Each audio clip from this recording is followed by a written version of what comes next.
KD7ZYM.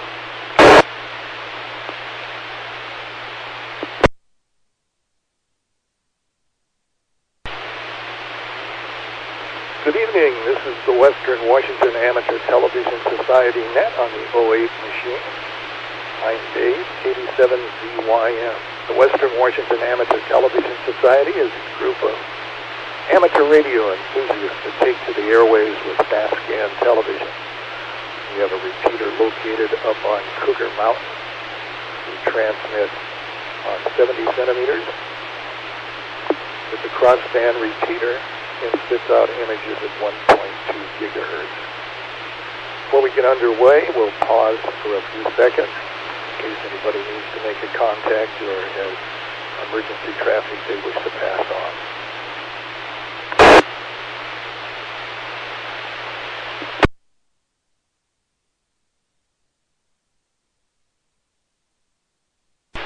Hearing none, let's get our net underway. Who wishes to check in this evening? KD7QKU.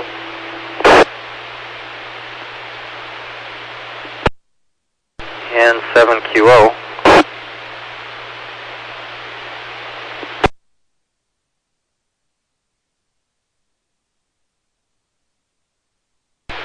And we have Ron. KD7QKU and N7QO Jim. Anybody else like to check in?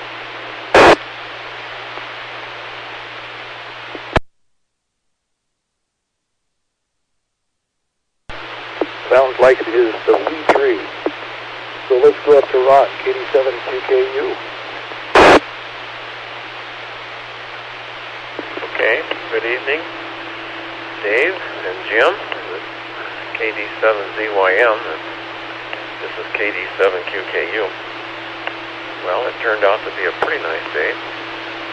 We didn't suffer any power outages or anything. And this morning went for a little walk, and then I came home, got the blower out. Some of the needles had fallen from the neighbor's cedar tree all over, and I blew those away.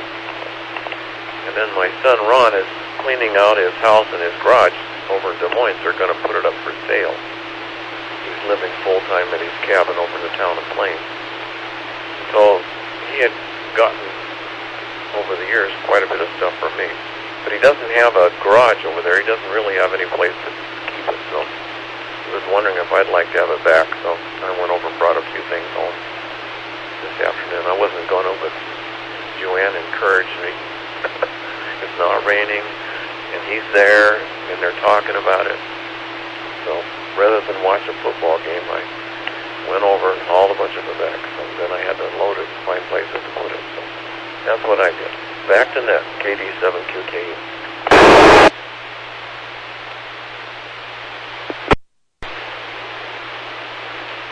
Thanks for that, Ron. Let's go on to Jim, KD7QK. I'm sorry, N7QO.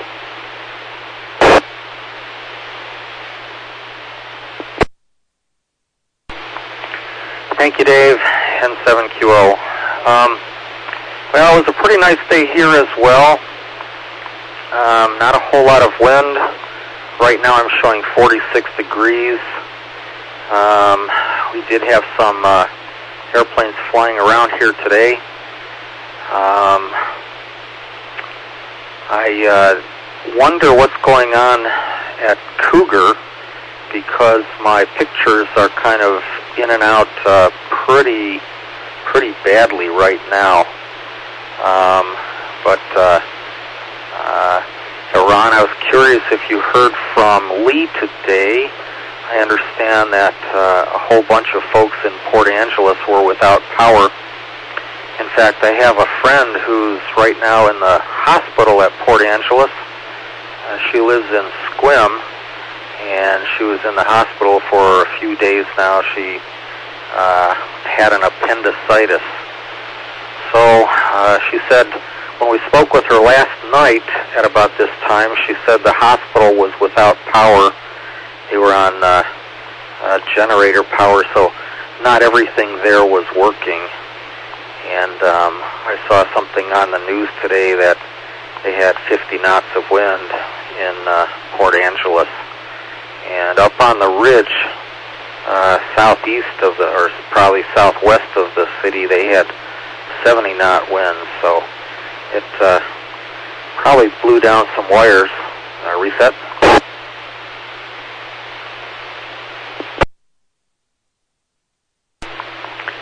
So, I don't know how quickly they're able to restore the power up there, but hopefully they are. And then I saw something else on the news about they're supposed to conserve water up there in, I don't know if it's all of Clallam County or if it's only Port Angeles, but I didn't get any details on why that is. Just curious if you heard from Lee.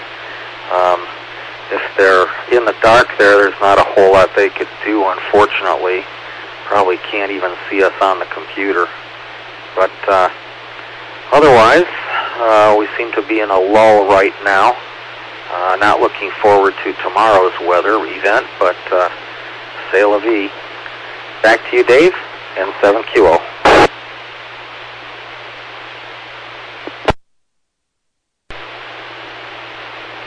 N7QO, Jim. This is Dave, KD7ZYM. And I was able to talk to Lee today about 10:30 this morning. He was pretty snug. It was warm last night. He has a wood-burning stove inside that was put in for decorative, but he certainly said it worked well.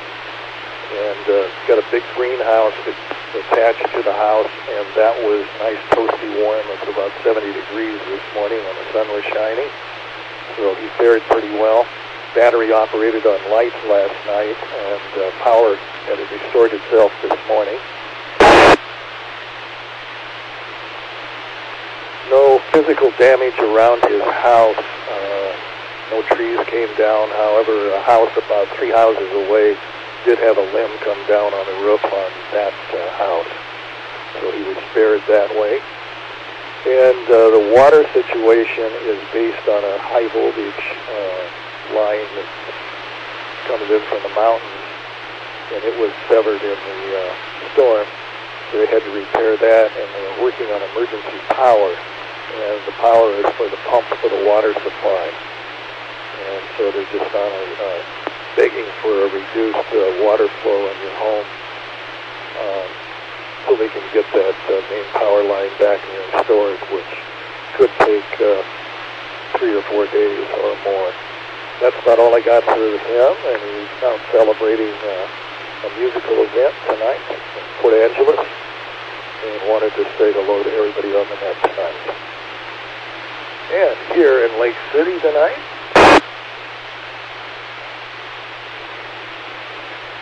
not raining, got a 46 degrees outside, 46.3, and the shack is a nice 68 degrees inside. And I got out for a walk after being inside now for a couple of days. Went around the neighborhood, and there really wasn't much damage. A lot of fir trees had tips of branches probably about 2 feet long that were in the street. There must have been a couple of dozen of those per block. But no major damage with big limbs coming down, as we have had in the past with milder windstorms. So anyway, everything's looking good here in Lake City. And this is Dave, KD7ZYM, and this is the Western Washington Amateur Television Society Net. Is there anybody else that wishes to join us?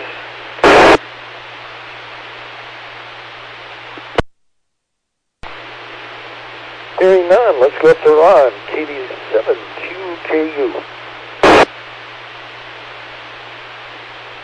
Okay, KD7QKU here again.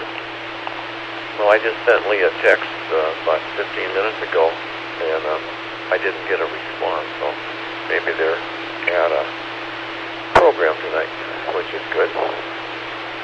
I did text him this morning. I was listening to the Lyman Hill repeater about, it comes on at 6:45. They have a net up there, and I listen to it most mornings.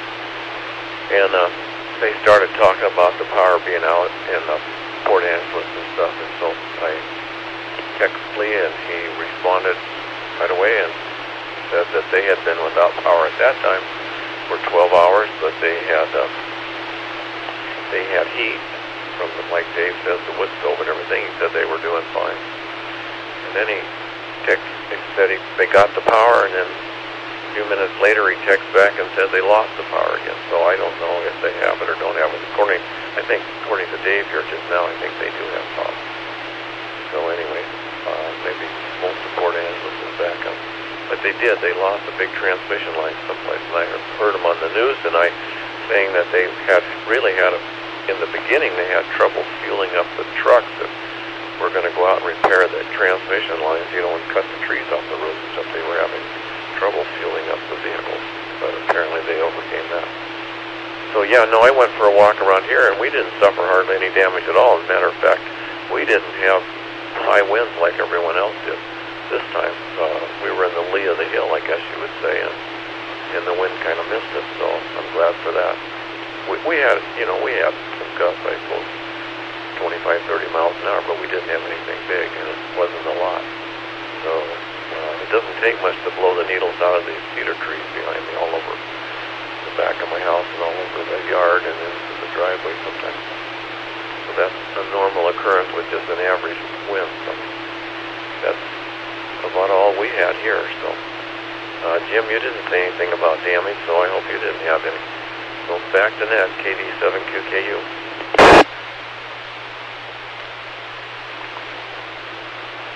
KD7QKU, this is KD7ZYM, the Western Washington Amateur Television Net on the OA repeater, operating off of Tiger Mountain this evening. Let's go on to Jim, M720.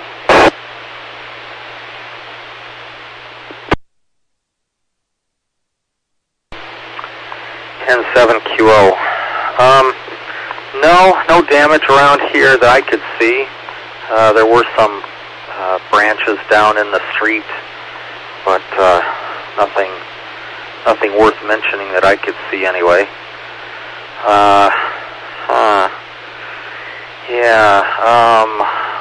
Nuts, I was going to say something else, now I forgot what it was. Ron, I have some wood pellets, and it's not a whole lot, it's not a whole bag.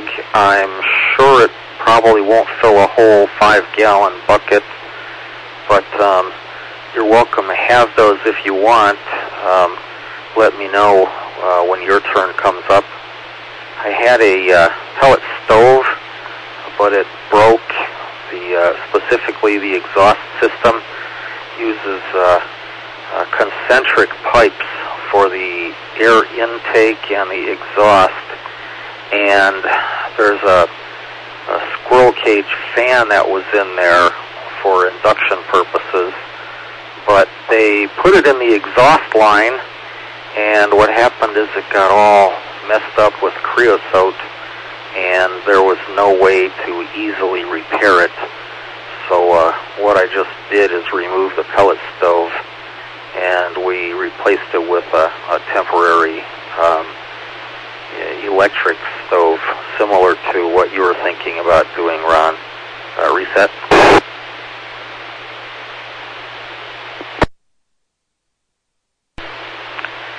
But, of course, the thing with temporary things is sometimes they become a little bit more permanent than one would like. So, I don't know. We put that closer to the bottom of our priority list.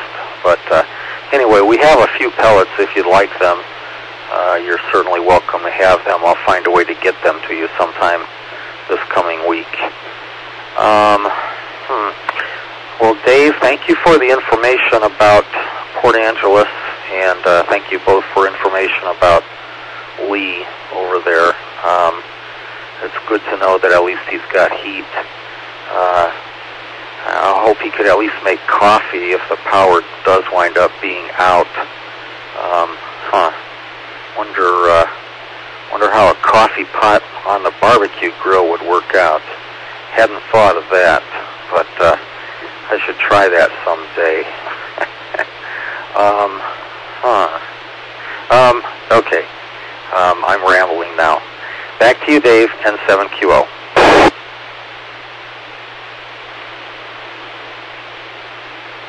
Thank you, Jim, N7QO. Well, yes, we can heat water on top of that coal-burning heater with no problem at all.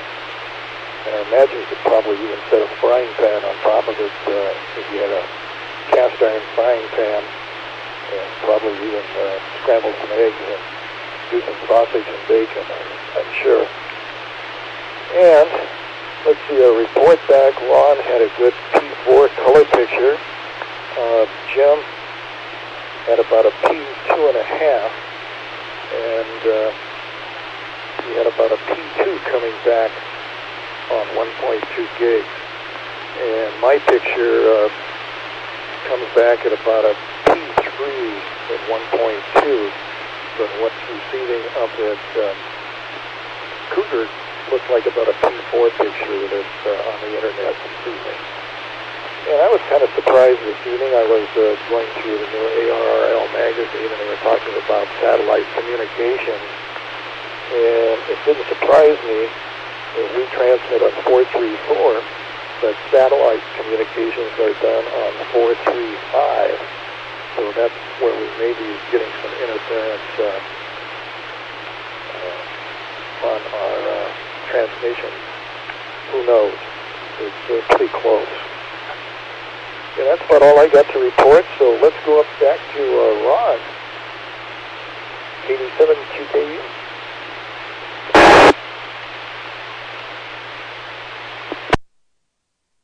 Okay, this is Ron, KD7QKU.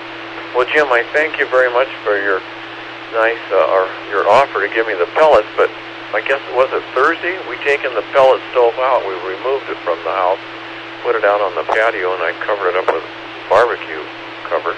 It's a, the patio has a roof and everything, and it has glass in one end.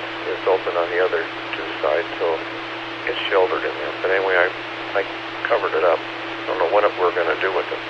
It was working fine. It's just that I was tired of cleaning it and carrying the stacks of pellets. So we put it out there, and I put the electric stove in its place. It's a little bit smaller. It has a artificial flame in it,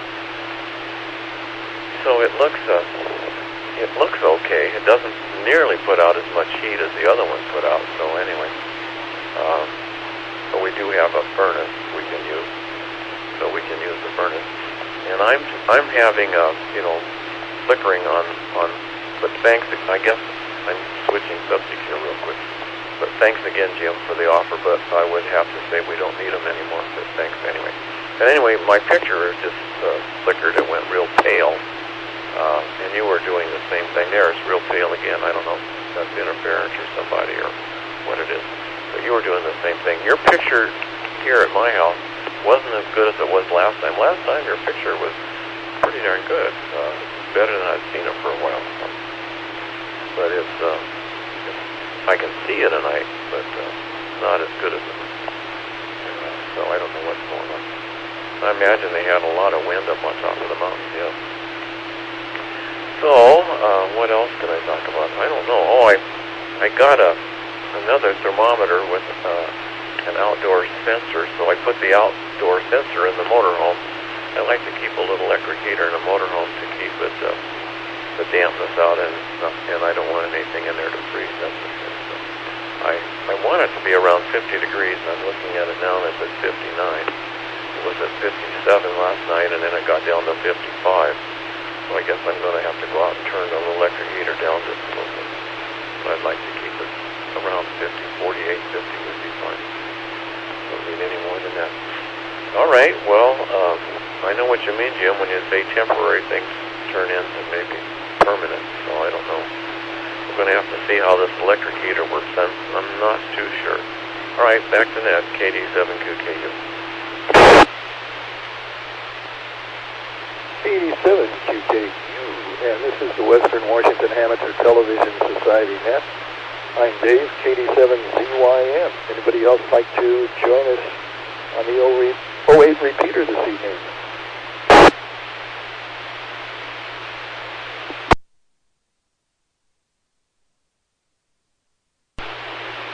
Hearing none.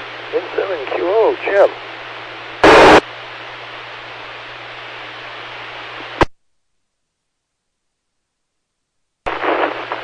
N7QO. Thank you, Dave. Well, yeah, we've had some problems regarding temporary and whatnot. I've had some health issues and I don't know. But regarding the heater, I think my wife and I have the same problem. My wife kind of decided, mainly by impulse, I think, to buy something similar. It has fake flames in it. I knew it wouldn't do a good job at heating, but not only does it not do a good job, it is virtually ineffective at heating our living room. So it looks pretty. That's about all I can say. The pellet stove would really roast us out of there. But once again, I didn't particularly like cleaning it either, and I did not feel at all comfortable leaving the house with it running. I had a neighbor who left the house with their pellet stove running, and when they came back from shopping, they noticed a whole bunch of smoke coming from their house, and it turned out it was a pellet stove. Somehow it malfunctioned and stopped producing the exhaust like it was supposed to. It got backed up. It flooded the house with smoke, and it was coming out from somewhere else in their house. I don't remember where, but hard to beat a pellet stove for generating heat. But for a backup, I don't know. I'll bet they sell some that have a 12-volt motor. That might be worth something for a backup. But haven't really thought about that over here. I decided to buy a generator, so we're doing okay with that, at least for the time being. We've been pretty good with the power here. Reset.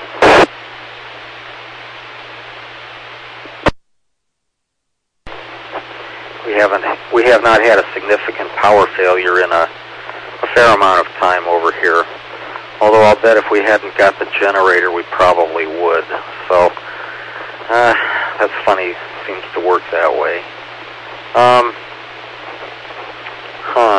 Back to you, Dave, and 7QO. W7WATS. 7QO. This is KD7ZYM, Dave, on the Western Washington Amateur Television Society net on the 08 repeater. And speaking of the 08 repeater, it's sounding great. I don't know how my volume is, but both Jim and Ron are coming in full quieting and with a lot of volume. I've had complaints in the past that my volume is a little bit low, but it just might be my location where my antennas are. And when it comes to power outages, a couple of years ago in Seattle, Lake City was without power for 4 days, and I had a 2,000-watt Coleman generator, which is not much, but powered that up, a couple of LED lights, and powered up the refrigerator. Unfortunately, the furnace couldn't run with that, but I have a gas insert in my fireplace, and turned that on, and used the fan, and it sort of heated up the living room. Nothing to be proud of, but anyway, it was warm. And that caused me to use about 10 gallons of gasoline. So I'd run the generator for about 2 hours and then let it rest for about 2 hours and then fire it back up for 2. So I was trying to conserve on the gasoline. I just happened to have, I guess, about 15 gallons of gas in a storage shed that I have. So I actually had about 5 gallons left, or 4 gallons left when the power came back on. So that was kind of nice and comforting. Anyway, that was what was happening here. And I really haven't got a lot else to say. So I'm going to move it back up to Ron, 87QKU, and see if we can keep this thing going.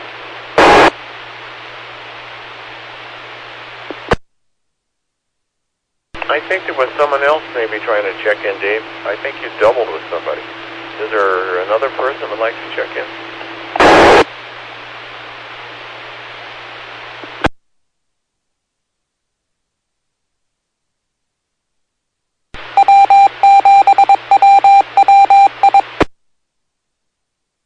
Okay, well maybe I'm imagining it, KD7QKU.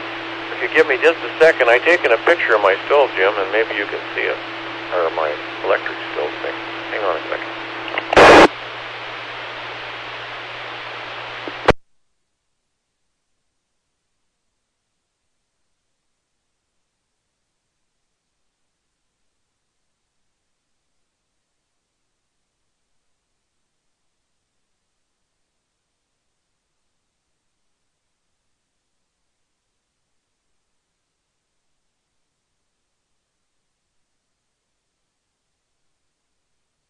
So that's the little electric stove setting in where the pellet stove used to set.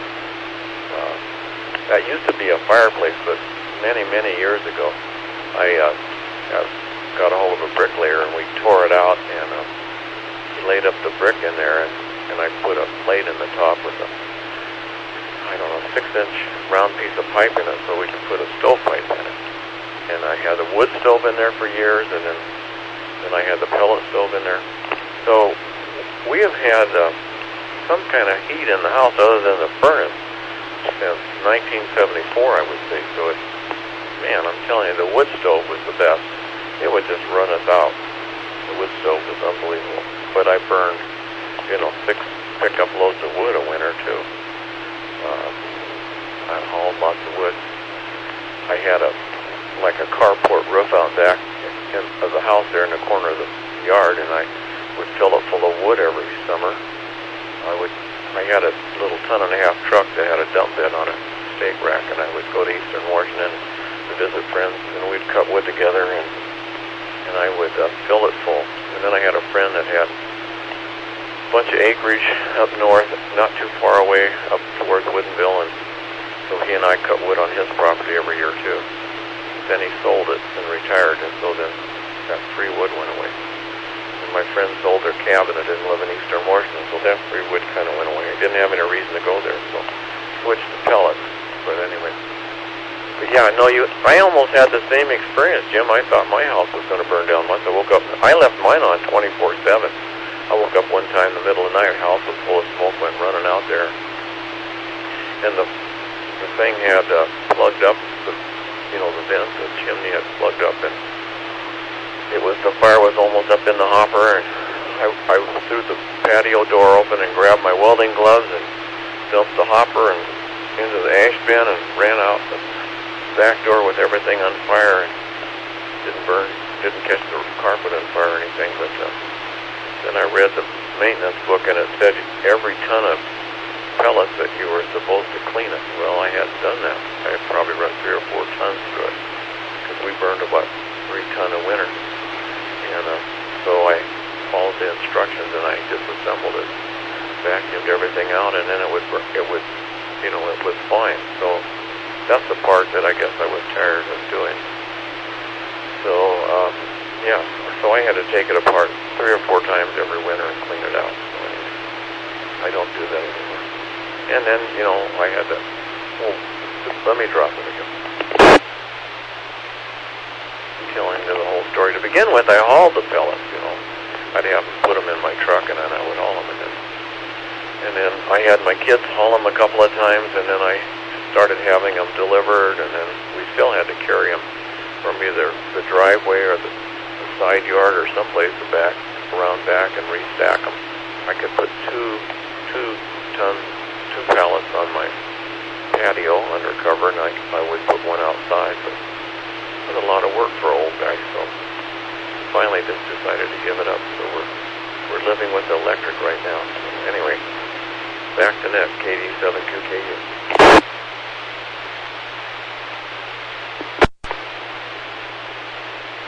KD7QKU, KD7CYM, Western Washington Amateur Television Society Net on the 08 repeaters. Let's go on to jam, N7QO.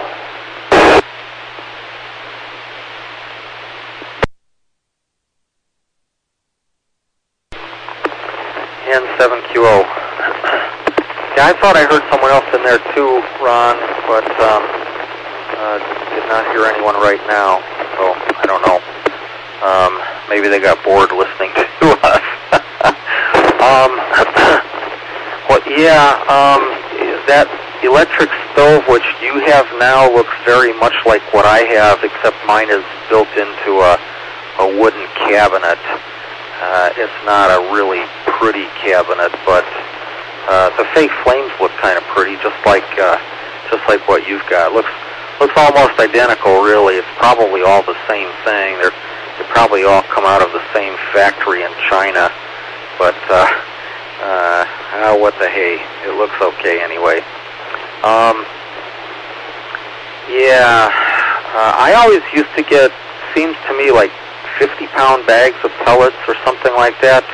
I didn't use it regularly. I would just use the pellet stove to augment our forced air furnace, and it worked pretty well. My next door neighbor burns wood all the time, and so she tends to fill her garage with wood, or at least half of her garage she fills with wood, and the other half for one of their cars. But pellet stove that I have is pretty deluxe. It had a 3-speed blower, and I could adjust the speed on the auger so that it varies the amount of pellets that it dumps in there. It was really pretty deluxe, but a little too much work for what it's worth anymore, I guess. Since it's broke, it's like, well, okay, what do we do with it? Well, anyway, there it is.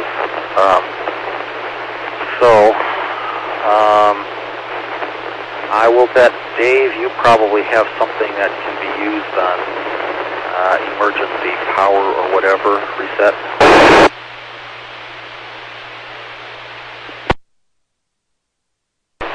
It would not surprise me if you have something that maybe is a pellet stove which runs off your windmill or something, just in case you need a backup there.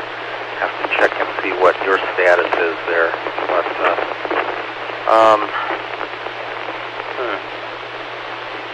I was going to say something else. I don't remember what. KD7ZYM and 7QO.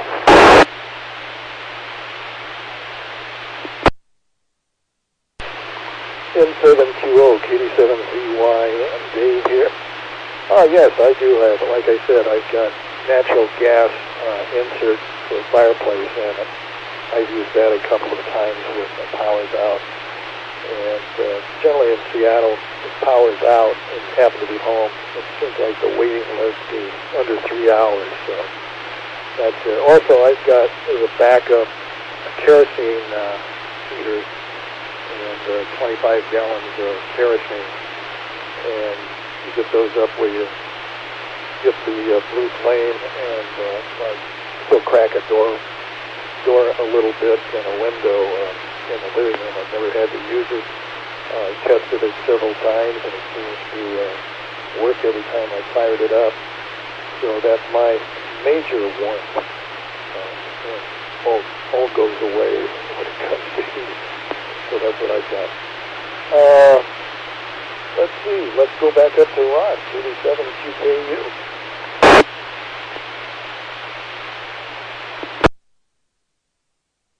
KD7ZYM in the group, KD7QKU. Well, I'm just about running out of things to talk about. I mean, I could talk about, we were without power once for 8 days. I mean, I'm sure I've told all you guys about it before, but anyway. We had the motor home, so, and I do have a generator, so I have a 6,500-watt generator, and I do have a small generator. The small generator would run the pellet stove, you know, one light, and the TV set. And so so if we lost power for a short period of time, I could do that.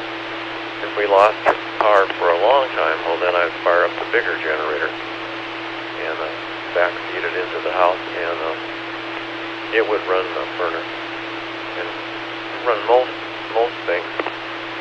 It won't run them all at once, but it will run them, probably would run the water heater by itself for a while to warm some water. It definitely would run the furnace. And I don't know if it run the microwave. I suppose it would, but we never did try it. But it would run the we have electric range. It'll run that, and it would run the washer, I guess, if we needed to wash clothes. But it would provide us with all the light we wanted in the house. And I don't know if we ever used the microwave on it or not. But in the motorhome we have all that. Of course, in the motorhome I only have a 4,500 watt generator, and it runs the microwave and everything. So I would think the 6,500 watt would run our microwave.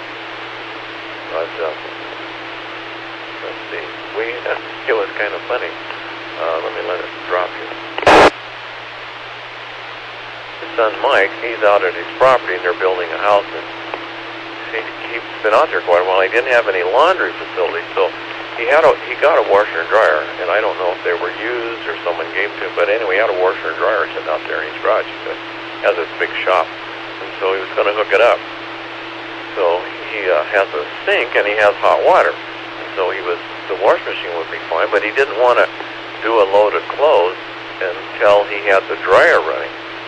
And so he called me up, and he said, I got this 100-foot extension cord, and I plugged it in, and I put a plug receptacle on the end of the extension cord so I could plug the dryer in, and he said, it blows the fuse. And so like a dummy, I didn't think much about this. So I'm saying, well, I think your cord's too long, and blah, blah, this, blah, blah. Maybe it's not big enough. And so he shortened the cord, and we were texting back and forth. And then I said, well, we got around to how big is the breaker it's on? Well, it was a 20-amp breaker. And I said, well, I think it needs to be on a 30-amp. And like an idiot, I could have run in and looked at mine.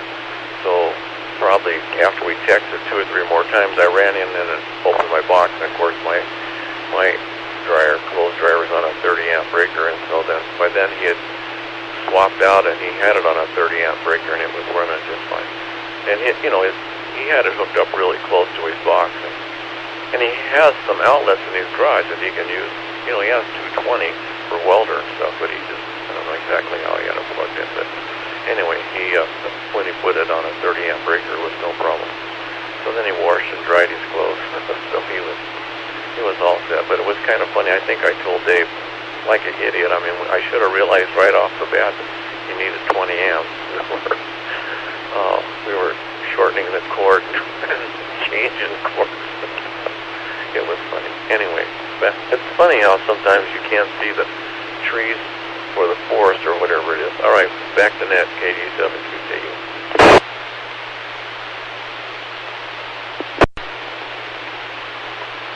87QKU. This is the Western Washington Amateur Television Society Net. I'm Dave. Anybody else wish to join our net this evening?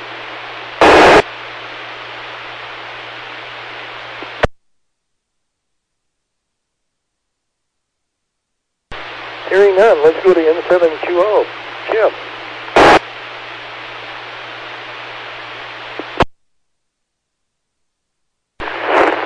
Thank you, Dave. N7QO. Well, yeah, I can't say I have anything more to contribute for tonight either.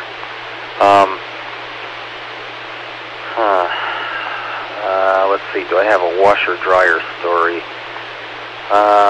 No, not really.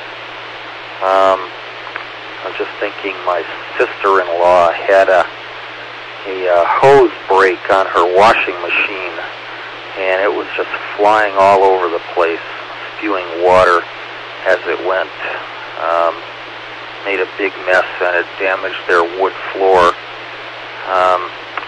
I don't think it was a good idea for them to put their laundry room on top of a wooden floor, but that's what they did anyway. And then I had one neighbor who wound up going on a trip somewhere, and their washing machine hose once again decided that it was going to break, and they got back from their trip and their house was kind of flooded with water, and that was not good. They had to avoid being in about 3 rooms of the house because they say there was some kind of nastiness growing there, mildew or something.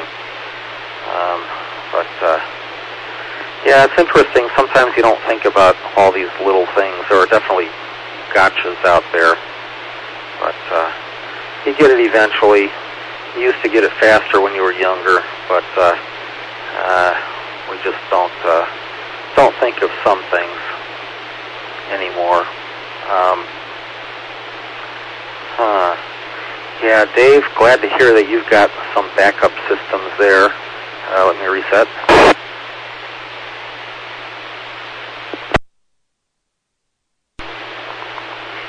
I know kerosene heaters definitely pour out some heat. I've had some experience with them. Not my personal kerosene heaters, but I've seen a couple that really blast out some heat. Unfortunately, they blast out some kerosene smell along with them. But if you can tolerate that, I guess it's better to be warm and stinky rather than cold and smelly and not anything. Back to you, Dave, N7QO. N7QO, yes, the smell of jet fuel. I think when I burn mine, what I smell. But, also, I've got a propane heater, which has 2 big cells on it that are about a foot by a foot and square. 2 of those side by side, and it consumes about 5 gallons in a 24-hour period at field day, and we were heating a big size tent inside, so that kept that pretty toasty in there, but that was the consumption rate. And when it comes to cooking, oh gosh, I've got a butane stove. I think you see those a lot of places. It just holds about 1 frying pan, or you can put a tea kettle up on top of it, and it burns butane. And then I also got a couple of propane stoves for camping, and some of them have an open flame side, and another side just has a flat surface like a grill. And then back in my sailing days, we had alcohol burners on the galley, and had to replace one, and brought that home and fixed that up, and still have it, and a couple of gallons of alcohol. The only problem with the alcohol burners is when they burn, they don't look like, they don't put out flame like anything else. So you got to be really careful with it. And if you spill any alcohol around, it'll, just a puddle somewhere, and it ignites. You don't even see a blue flame coming off of it, and then all of a sudden it's kind of like, wow, I guess there's heat there. So you got to be careful with that, and that's a 2-burner nautical galley unit. Then, outside, you got your barbecue unit that you can use with a hood on that. And I acquired this summer a propane griddle, and that's pretty good. It's about 18 inches by 20 inches, and it has 2 burners underneath that fires off a steel plate, so you could grill hamburgers on it, or anything that you want to fix with that type of thing. So anyway, I am overpowered when it comes to cooking anyway. So that's about what I got to say. So we'll move it back up to Ron, 87 QKU. Okay, KD7QKU. Well, Jim, Lee and I, when Lee was living here, we all said if there was a disaster, we were going to make our way over to Dave's house. I mean, he has a windmill that generates electricity. He even has a solar cooker. He has this pretty good-sized thing. I would say it kind of looks like a cube. It's bright, shiny. don't know if it's stainless steel or aluminum, probably stainless steel. And you could put a Dutch oven or something down in the bottom of it. You could point it at the sun, and it would cook. That's what it's designed to do. I've only seen him have it together maybe once or twice. And then he has lots of water. He has, you name it, he's got it. We really lack on water. We had a disaster here. Joanne and I was talking to Dave about this today. We were talking, we need more water. We don't have a lot. But I do have the motorhome. But I drain the water tank in the wintertime. And I was telling Joanne, I guess I need to flush it out. And I need to refill it and keep it full during the wintertime so we can have a lot of, I think it holds 40 gallons. I could have 40 gallons of water in the motorhome. So I guess I'm going to have to start doing that rather than let it sit there empty. Because we can always retreat to the motorhome. It's self-contained. It has a generator and everything. And we would be real comfortable. So I do have 2 5-gallon buckets of freezer-dried food that's, made for disasters. Dave probably has a lot more food than I do. But Dave's probably one of the best equipped persons in the greater Seattle area if it came to a disaster. All right, I think I'm running out, you guys. Over to Jim, KD7QK. Well, back to Dave, I guess. KD7QKU. KD7ZYM. Hey, all of a sudden I'm getting like a P4 picture coming back on 1.2 gig. Again, I think that might be satellite communications operating on 435 that's causing problems with our ATV signal during some of the nets. Anyway, that's just my idea, but that P4 picture that's coming back now to me seems to be pretty good. And, oh my, it's been an interesting day. It's supposed to be a little bit on the windy side tomorrow, and they say Monday and Thursday is supposed to be pretty windy. I don't know, I'm going to hit the sky on Monday, so hopefully it's an afternoon flight, and they're generally about a half-hour delayed for some reason. I always find they take a morning flight, they seem to be pretty much on time. It's after 2 o'clock in the afternoon, you take your chance. I don't know what causes that.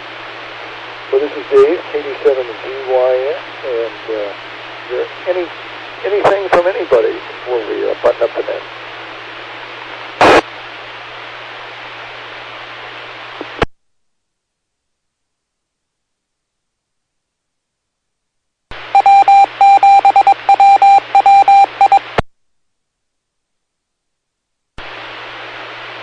Well, hearing none, we'd like to thank the owners and operators of the 08 machine, the SeaTac Repeater Group, giving us permission to use it for our nets on Saturdays and Wednesdays between 8 and 9 o'clock in the evening. So on behalf of the Western Washington Amateur Television Society net, I'll be signing off at 2049. This is Dave, 87ZYM. Good evening all.